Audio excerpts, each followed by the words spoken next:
বিসমিল্লাহির রহমানির রহিম। আসসালামু আলাইকুম এভরিওয়ান। ওয়েলকাম টু সোনা হোমি হল চ্যানেল। আজ নতুন একটি ভিডিও নিয়ে আলোচনা করব। ভিডিওটি হলো কাশি রোগের হোমিওপ্যাথি ওষুধ। এভরিওয়ান, এটি একটি গুরুত্বপূর্ণ একটি ভিডিও।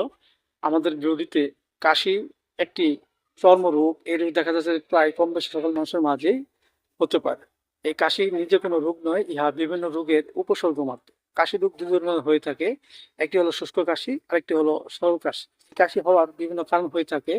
এর মাঝে কিছু উল্লেখযোগ্য কারণ হলো আমরা যদি প্রচুর পরিমাণে ঠান্ডা জাতীয় খাবার খাই, এর ফলাংশ আমাদের মাঝে এই কাশি রোগের সৃষ্টি হতে পারে।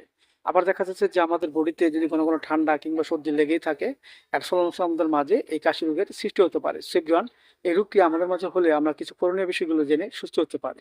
যেমন দেখা যায় একজন ব্যক্তি হঠাৎ ঠান্ডা লাগার ফলে প্রচুর কাশি কাশতে কাশতে অস্থিরতা ভাব হয় তার মাঝে এবং পানি পিপাসা প্রচুর থাকে। এসব যে লক্ষণগুলো, সেই লক্ষণ অনুযায়ী আমরা হোমিওপ্যাথিতে একটি ওষুধ খেতে পারি, সেটা হলো একুনেট 30। আমরা 2 ফোঁটা করে সকাল এবং বিকেল 2 বার সেবন করতে পারি।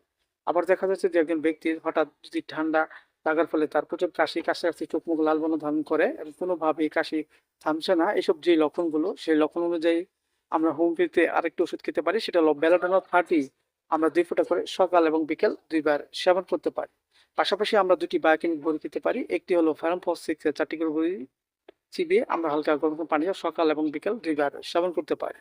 এবং বায়োকেমিক বড়ি ক্যালিমিওর 6 এর 4টি করে চিবিয়ে আমরা হালকা গরম পানি সকাল এবং বিকেল 2 বার সেবন করতে পারি।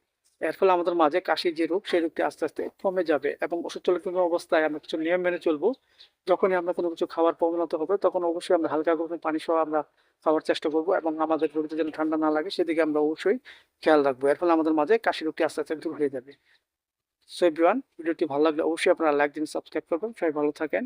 Thank you so much.